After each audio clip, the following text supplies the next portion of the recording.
Good morning students. जैसा कि आप जानते हैं कि अपन ने भी ऑनलाइन क्लासेज जो है वो स्टार्ट कर दी है।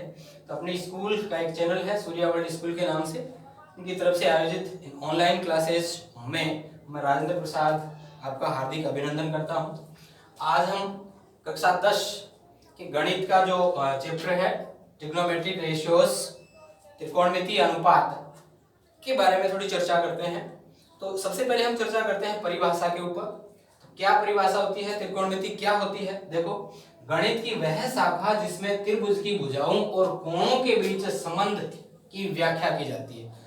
त्रिकोणमिति क्या हुई? गणित की वह शाखा जिसमें किसी समकोण त्रिभुज की भुजाओं और उसके कोणों के बीच संबंधों के बारे में अध्ययन किया जाए, वो त्रिकोणमिति। इंग्लिश की यदि अपन बात करें, the type of mathematics that deals with the relationship between the sides and angles of a triangle। अब त्रिकोणमिति में अपने पास 6 फंक्शन होते हैं, sine theta, cos theta, tan theta, cot theta, sec theta, cosec theta. क्रम वाइज आपको याद कर लेने हैं और ये 6 फंक्शन किसी समकोण त्रिभुज की भुजाओं से किस प्रकार से रिलेटेड होते हैं, इसके लिए एक छोटा सा फॉर्मूला है। मैंने यहाँ एक राइट ट्रायंगल बना दिया है। यहाँ ये जो थीटा लगा हुआ है ये वो एक्यूट एंगल, एक न्यून कोण। देखिए, समकोण त्रिभुज में एक कोण 90 डिग्री का होगा, बाकी के जो दो कोण हैं इस त्रिभुज की बात कर रहे हैं, न्यून कोण है। तो जो ये थीटा जहां लिया जाए, यदि ए पर हमने थीटा लिया तो थीटा के अपोजिट साइड हमेशा परपेंडिकुलर या फिर लंब कहलाएगी। 90 डिग्री के अपोजिट साइड हमेशा हाइपोटेन्यूस या कर्ण कहलाएगी, तथा जो तीसरी साइड बच गई वो अपने आप ही बेस की आधार होगी। अब कौन सा फंक्शन कौन कौन सी भुजाओं से रिलेटेड होता है, इसके लिए एक छोटा सा फॉर्मूला है। हिंदी मीडियम के जो स्टूडेंट्स हैं उनके लिए है लाल बटे कक्का, तथा इंग्लिश मीडियम के जो स्टूडेंट्स हैं उनके लिए होगा पाकिस्तान भूखा प्यासा और हिंदुस्तान हरा भरा। ये याद रखना है। साइन थीटा जो है पहला फंक्शन है, तो पहला अनुपात हुआ लंब बटे कर्ण। लंब बटे कर्ण, समकोण त्रिभुज में लंब जो है ये भुजा हुई BC, तो L की जगह हमने BC रख दिया। के कर्ण हुआ हाइपोटेन्यूस, तो हाइपोटेन्यूस है AC, यानी साइन थीटा BC बटे AC। ये संबंध बताएगी इस समकोण त्रिभुज में। इसी प्रकार से कोस थीटा की बात करें तो कोस थीटा दूसरा फंक्शन है, तो दूसरा अनुपात हो गया आधार बटे कर्ण। ये आधार बटे कर्ण, आधार AB है, कर्ण AC है। इसी प्रकार फिर टेन थीटा तीसरा फंक्शन है, तो ये तीसरा अनुपात हुआ लंब बटे आधार। लंब है BC और आधार है AB। इसके बाद बाकी के जो 3 फंक्शन हैं वो पलट जाएंगे। कोट थीटा जो टेन थीटा का अपोजिट हो जाएगा, सेक थीटा कोस थीटा का अपोजिट हो जाएगा, और कोसेक थीटा जो है वो साइन थीटा का अपोजिट हो जाएगा। अब ये चीजें कहाँ काम आती है, इनसे रिलेटेड जो है एग्जाम में क्वेश्चन पूछे जाते हैं। तो एक क्वेश्चन हमने यहाँ लिया है, if sin theta is equal to 3/5 then find the value of tan theta sec theta। यहाँ हमने केवल 2 ही फंक्शन लिए हैं, tan theta और sec theta। प्रश्न ऐसे भी हो सकता है कि if sin theta is equal to 3/5 then find the values of other trigonometric ratios। बाकी के जो फंक्शन बच गए, भाई 6 फंक्शन है, एक फंक्शन की वैल्यू हमें दे रखी है, बाकी के 5 फंक्शन और बचे, उनकी वैल्यू भी हमसे ज्ञात करवाई जा सकती है। लेकिन यहाँ एक बार 2 फंक्शंस की चर्चा करते हैं हिंदी मीडियम के स्टूडेंट्स के लिए। यदि sin theta is equal to 3/5, यदि sin थीटा का मान 3/5 हो तो tan थीटा और sec थीटा का मान ज्ञात कीजिए। देखो कैसे याद करेंगे।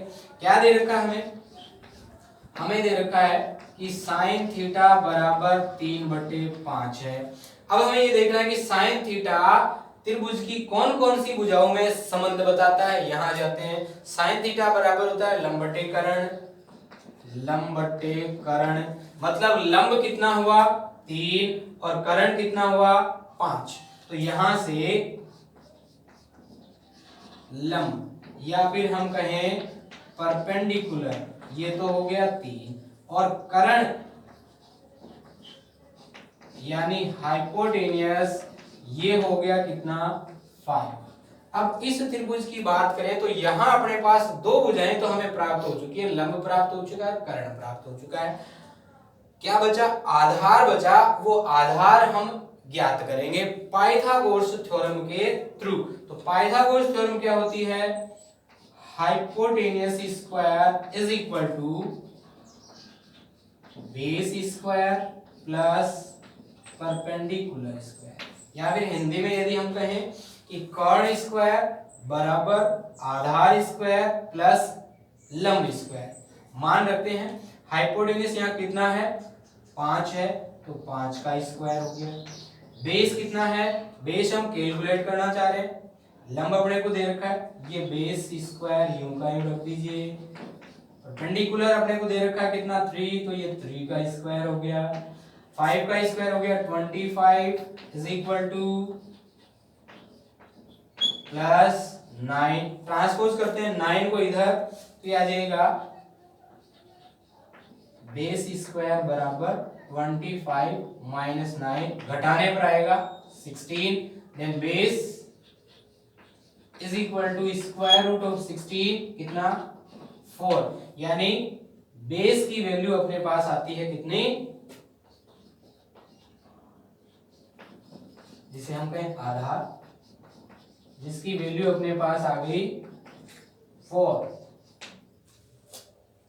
अब वैल्यू किन किन की कैलकुलेट करनी है? टेन थीटा और सेक थीटा की। Tan theta is equal to क्या देखना है? टेन थीटा इस समकोण त्रिभुज की कौन कौन सी भुजाओं में संबंध बताता है? तो टेन थीटा बताता है लंब बटे आधार, लंब बटे आधार परपेंडिकुलर अपॉन बेस। परपेंडिकुलर कितना है? परपेंडिकुलर है 3 और बेस कितना है 4। ऐसे ही सेकंड फंक्शन था सेक थीटा। सेक थीटा कौन कौन सी साइड्स में रिलेशन बताता है?